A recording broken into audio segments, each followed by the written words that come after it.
Xem Keto Kids review quá 180 phút. Và cái kết, bị ảo tưởng, lấy nắp bồn cầu làm giấy chuyển sức mạnh. Dùng súng nước mà tưởng đang cầm súng laser. Đưa cả chậu ra làm lá chắn luôn. Mọi người đều tin vào siêu năng lực trời ban. Còn có kẻ cầm súng nước nhưng tưởng mình là trùng cuối. Đột nhiên, đạn nước bay tới. Mà ai cũng nghĩ mình bị hẹo rồi. Nếu không cấp cứu kịp thời thì chết trong tưởng tượng mất. Khi mọi người đang hoang mang lo sợ, chỉ có tôi là tỉnh táo.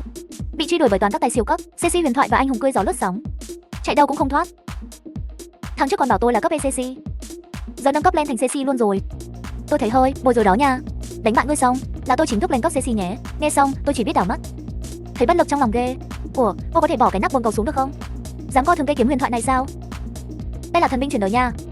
Tên gọi là Tây Môn Suy Tuyết, lưỡi kiếm dài 3 thước 7 tấc, nặng tận 7 cân rưỡi, chém núi đổ núi, cả trời đất cũng phải run sợ. Ủa, mặt cô hơi nhợt nhạt kìa. Nghe vậy xong, hắn lập tức mắt phun lửa. Hắn cầm nắp bồn cầu rồi lao tới đánh tôi. Sức mạnh của hắn làm không gian xung quanh biến dạng luôn. Còn tốc độ của hắn nhanh đến mức mắt thường không thấy kịp. Hãy nhớ tên tôi là Lục Tiểu Mỹ. Nhưng mà đối mặt với cái nắp bồn cầu của hắn, tôi chỉ nhẹ nhàng giơ tay chặn cú đánh dễ như không. Hắn sốc, làm sao có thế? Tôi nhẹ nhàng để một cái, hắn loạn choạng rồi ngã xuống đất. Ngước lên, người hắn đang run cầm cập. Còn tôi thì từ từ từng bước tiến lại gần. Trong mắt hắn, mỗi bước chân tôi đi, không gian như đang nứt ra. Đó là dấu hiệu không gian bị vỡ vụn. Tôi đã khổ luyện bao năm, tối đa chỉ có thể làm không gian xoắn nhẹ. Còn anh chỉ đi vài bước mà đã khiến không gian sụp đổ. Thật đáng sợ. Xin đừng làm phiền tôi nữa. Tôi không muốn vô tình kiện cô đi đâu. Chết thì sao? Đừng kiếm tu đây. Ta không hề biết sợ là gì. Hôm nay tôi thua. Muốn xử lý tôi thế nào thì tùy. Tôi nhìn hắn, mắt nhắm lại, ngẩng cao đầu, đầy vẻ hiên ngang, sẵn sàng đón cái chết, mặt đầy sự bất lực. Thật là một cô gái đẹp thế này mà lại bị căn bệnh huyền bí ám đến vậy. Cái gì? Anh thương hại tôi đó hả? Anh nghĩ tôi là phụ nữ nên không đành lòng ra tay à? Không đâu, tôi chỉ là két phiền phức thôi. Sau này tôi sẽ rời khỏi thành phố này, làm ơn đừng có tìm tôi nữa nhé. Nói xong, tôi cúi xuống, nhẹ nhàng đẩy nhẹ tay vào trán hắn. Lục Tiểu Mỹ bỗng mở trừng mắt, tim đập loạn xạ như kiểu linh hồn muốn tan biến luôn ấy. Dám thách thức ta? Ít nhất phải là người có cấp ACC mới chịu nổi. Hắn chắc là chưa chết đâu. Tôi đưa tay kiểm tra hơi thở, vẫn còn thở. Xem ra chỗ này không thể ở tiếp được. Nếu cứ đánh qua đánh lại với tên Lục Tiểu Mỹ này nữa thì cả thế giới mấy kẻ mạnh sẽ kéo tới thách thức tôi mất.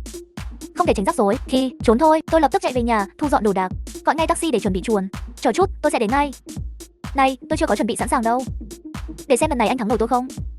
Lục Tiểu Mỹ mặt đầy tự tin móc ra một chiếc mặt nạ, dán lên mặt cực nhanh, rồi hét lên, ngụy trang chuyển đổi. Một tia sáng trắng lấy lên. Lục Tiểu Mỹ lắc mình biến thành một bà cô trung niên. Trong khi đó, tôi đang vác vali chuẩn bị chuồn.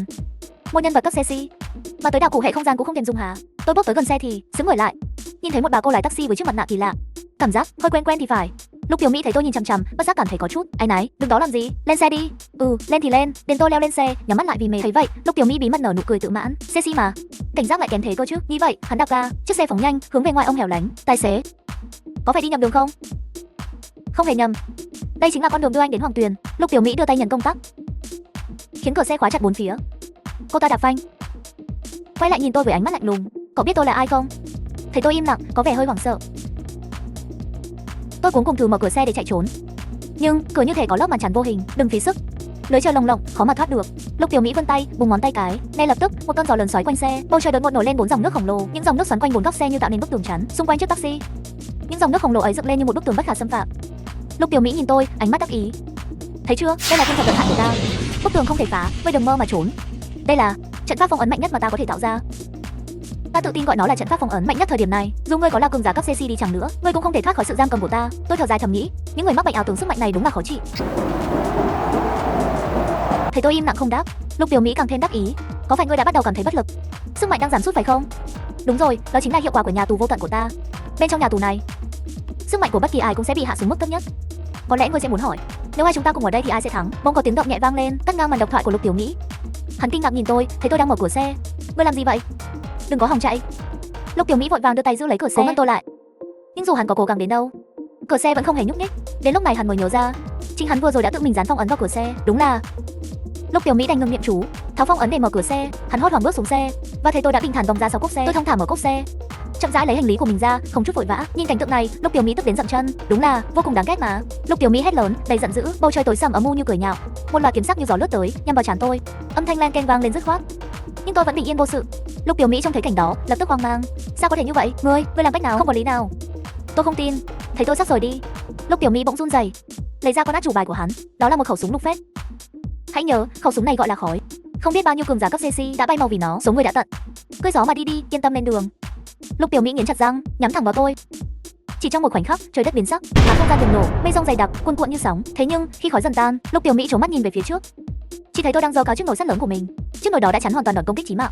Lục Tiểu Mỹ gục xuống đất. Khẩu súng trượt khỏi tay. Thật sự là ta đã thua sao? Tôi bình thản đặt chiếc nồi sắt xuống, nhìn hắn cầm lấy khẩu súng rỉ sét, chẳng còn sức lực nào. Tôi chỉ thở dài bất lực. Nếu không nhờ tôi kịp thời dùng nồi sắt chắn lại, chắc bộ quần áo này của tôi đã bị vấy bẩn mất rồi. Tôi thua thật rồi. Hóa ra tôi cứ ngỡ mình đã đủ mạnh. Tôi đã chuẩn bị kỹ lưỡng cho trận chiến này, cứ ngờ có thể đấu ngang ngửa với anh. Không ngờ khoảng cách giữa chúng ta lại sâu như rãnh Mediana, cao như đỉnh Efjasi sừng sững.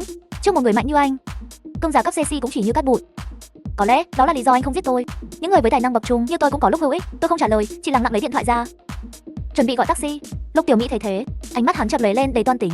Hắn chần chừ giây lát, rồi quyết định thử vận may. Lục Tiểu Mỹ nhẹ nhàng đặt tay lên vai tôi, giả vờ thân thiết. Này, bậc tiền bối. Hắn nở nụ cười đầy ẩn ý. Đừng có gọi tôi là tiền bối. Tôi đáp. Tôi mới chỉ 20 tuổi thôi, cũng tầm tuổi cậu đấy. À, tôi cũng 20. Khi Lục Tiểu Mỹ mỉm cười, cùng với quần áo thanh nhã, gương mặt trang điểm khẽ nhần nhá, khiến hắn trông tợ như một tiên nữ. Trong khi tôi đang định tiếp tục công việc của mình, Lục Tiểu Mỹ bất ngờ tiến tới, nắm lấy cổ tay áo tôi, nụ cười bí hiểm hiện lên, chăm chú nhìn tôi từ trên xuống dưới. Không nghĩ là tôi xinh đẹp sao?